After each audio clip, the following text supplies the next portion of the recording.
artificial intelligence can think for itself, adapt itself to new situations. Protect. Exactly. It knew that Lindstrom and Monroe were going to expose it, so it got rid of it. Can I take over the whole ship? Not entirely. You have to remember that there are hundreds of individual computers. A lot of them are interconnected, so we tend to think of them as one big machine, but that's not really the case. There are dozens of backups, redundancies, and some systems like life support are deliberately isolated. So they can't kill us all by venting the atmosphere.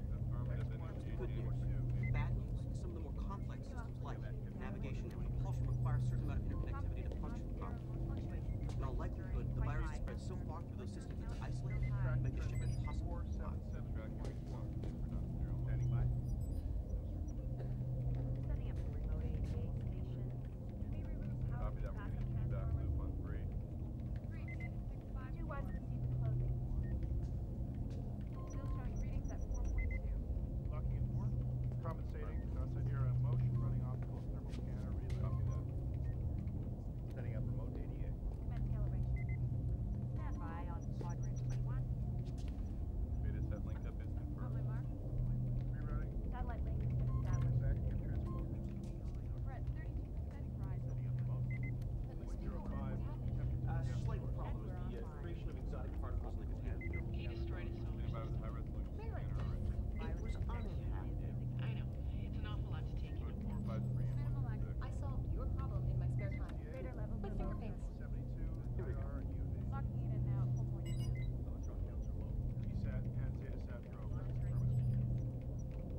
tensor